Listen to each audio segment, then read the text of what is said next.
ایک قول یہ بھی ہے، معنی یہ ہے کہ کافر کو کوئی بھلائی نہ ملے گی بجز اس کے جو اس نے کی ہو، کہ دنیا ہی میں وسعت رزق اور تندرستی وغیرہ سے اس کا بدلہ دے دیا جائے گا، تاکہ آخرت میں اس کا کچھ حصہ باقی نہ رہے۔ یعنی مراد یہ ہے کہ کافر دنیا میں جو کوشش کرتا ہے اچھے کام کی، اس کا بدلہ اسے دنیا ہی میں نعمتوں سے دے دیا جاتا ہے، کیونکہ آخرت میں اس کے لیے کوئی بدلہ نہیں۔ ایک معنی آیت کے مفسرین نے یہ بھی بیان کیے ہیں کہ آدمی بمقتضائے عدل وہی پائے گا جو اس نے کیا ہو، یعنی اللہ تعالی کا جو انصاف ہے، عدل ہے، اس کے مطابق تو یہی ہے کہ جس نے جو کوشش کی ہے اسی کا وسیلہ پائے گا، اور اللہ تعالیٰ اپنے فضل سے جو چاہے عطا فرمائے۔ تو ایصال ثواب کا پہنچنا اور وہ میت کو ثواب پہنچ جانا، یہ اللہ کا فضل ہے۔ اور ایک کل مفسرین کا یہ بھی ہے کہ مومن کے لیے دوسرا مومن جو نیکی کرتا ہے، وہ نیکی خود اسی مومن کی شمار کی جاتی ہے جس کے لیے کی گئی، کیونکہ اس کا کرنے والا نائب اور وکیل کے مثل اس کا قائم مقام ہوتا ہے۔ یعنی قول یہ ہے کہ ایک مومن دوسرے مومن کو ثواب پہنچانے کے لیے کوئی نیکی کرتا ہے، مثلا وہ اپنے دادا مرحوم کی طرف سے حج کرتا ہے، عمرہ کرتا ہے، قربانی کرتا ہے، صدقات کرتا ہے، تو فرمایا کہ یہ نیکی مومن کر رہا ہے دوسرے مومن کی طرف سے، تو یوں سمجھے گویا کہ اس مومن نے نیکی کی، کیونکہ یہ نیکی کرنے والا یہ اس کا قائم مقام ہے، کیونکہ یہ نائب اور وکیل کی حیثیت سے نیکی کر رہا ہے۔ خلاصہ یہ ہوا کہ اس آیت کریمہ کو پڑھ کر یہ سمجھنا کہ ثواب نہیں پہنچتا، یہ نادانی ہے۔ عام طور پر جو لوگ ثواب نہ پہنچنے کی باتیں کرتے ہیں، ایصال ثواب کے وہ قائل نہیں ہیں، وہ تفسیر ابن کثیر پر بہت زور دیتے ہیں، ابن تیمیہ کو بڑی اہمیت دیتے ہیں، حالانکہ تفسیر ابن کثیر میں خود ابن کثیر نے ابن تیمیہ کے اقوال لکھے، اور انہوں نے یہ لکھا کہ ابن تیمیہ یہ کہتا ہے کہ اگر کوئی ایصال ثواب کا انکار کرے تو وہ قرآن مجید فرقان حمید کی کئی آیتوں کا منکر ہے۔ تو ایصال ثواب تو ابن تیمیہ بھی مانتا ہے۔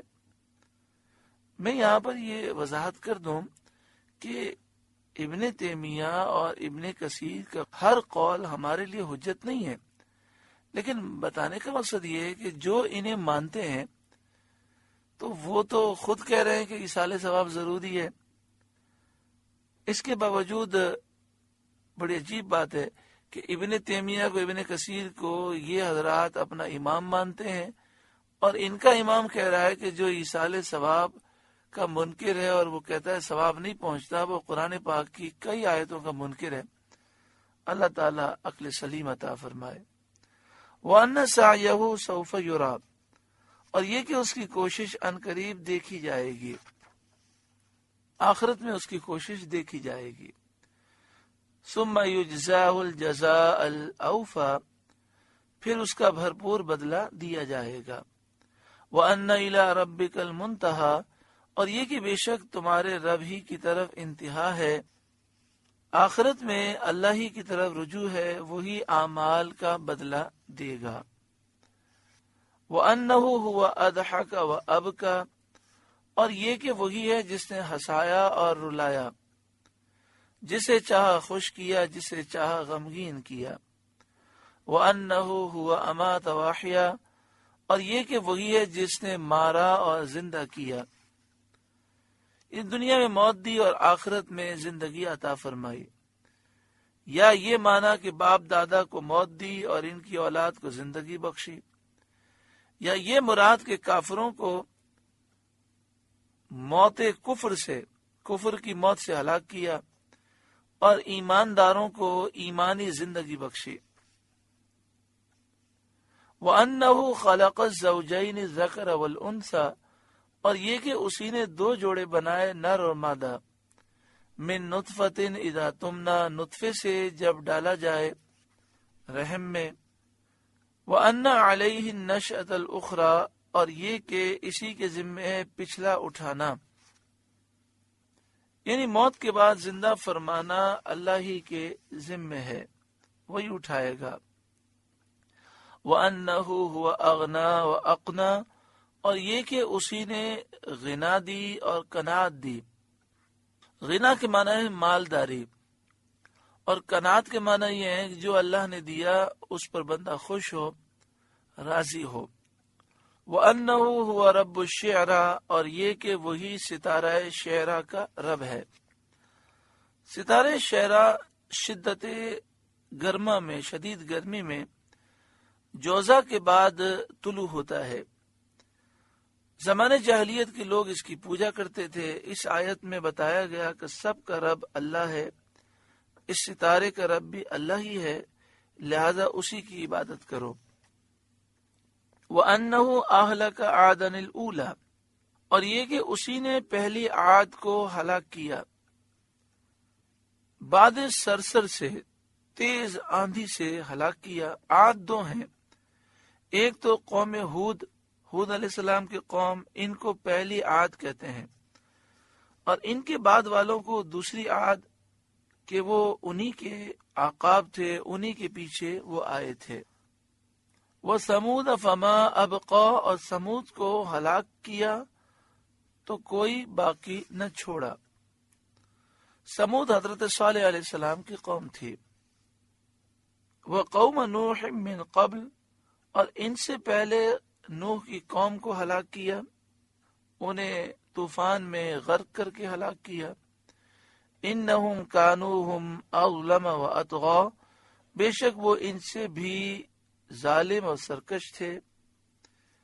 کہ حضرت نوح علیہ السلام ان کے درمیان تقریباً 1000 سال کے قریب 950 برس تشریف فرما رہے، مگر ان کافروں نے دعوت قبول نہ کی اور ان کی سرکشی کم نہ ہوئی۔ وَالْمُؤْتَفِكَةَ أَهْوَىٰ، اور اس نے الٹنے والی بستی کو نیچے گرایا۔ مراد اس سے قوم لوط کی بستیاں ہیں، جنہیں حضرت جبریل علیہ السلام نے اللہ کے حکم سے اٹھا کر اوندھا ڈال دیا اور زیر و زبر کر دیا۔ فغشاها ما غشا، تو اس پر چھایا جو کچھ چھایا، یعنی نشان کیے ہوئے پتھر برسائے۔ فبأي آلاء ربك تتمارى، تو اے سننے والے اپنے رب کی کون سی نعمتوں میں شک کرے گا۔ هذا نذیر من النذر الاولى، یہ ایک ڈر سنانے والے ہیں اگلے ڈرانے والوں کی طرح۔ یعنی سید عالم صلی اللہ علیہ وآلہ وسلم تمہیں ڈر سناتے ہیں، جس طرح پہلے ڈر سنانے والے نبی رسول آئے جو اپنی قوموں کی طرف رسول بنا کر بھیجے گئے تھے۔ آزفت الآزفہ، پاس آئی، پاس آنے والی، یعنی قیامت قریب آ گئی۔ لیس لہا من دون اللہ کاشفہ، اللہ کے سوا اس کا کوئی کھولنے والا نہیں، یعنی اللہ تعالیٰ ہی اسے کھولے گا، ظاہر فرمائے گا۔ یا یہ معنی ہے کہ اس کے احوال، شدائد اور اس کی ہیبتوں کو اللہ تعالیٰ کے سوا کوئی دور نہیں کر سکتا۔ اللہ تعالیٰ اگر دفع نہ فرمائے، دور نہ فرمائے، تو کوئی بھی اسے دور کرنے والا نہیں۔ جسے اللہ تعالیٰ عذاب سے بچائے گا وہی عذاب سے بچے گا۔ افمن ھذا الحدیث تعجبون، تو کیا اس بات سے تم تعجب کرتے ہو، یعنی قرآن مجید فرقان حمید سے انکار کرتے ہو۔ وتضحکون ولا تبکون، اور ہنستے ہو اور روتے نہیں، اس کے وعید اور وعدے سن کر روتے نہیں، تم ہنستے ہو، مذاق اڑاتے ہو۔ وانتم صامدون، اور تم کھیل میں پڑے ہو، فَاسْجُدُوا لِلَّهِ وَاعْبُدُوا، تو اللہ کے لیے سجدہ اور اس کی بندگی کرو۔ سورہ نجم کا درس مکمل ہوا۔ اللہ تعالیٰ اس سورہ مبارکہ کے نور سے ہمارے قلوب کو روشن و منور فرمائے، آمین بجاہ سید المرسلین صلی اللہ علیہ وآلہ وسلم۔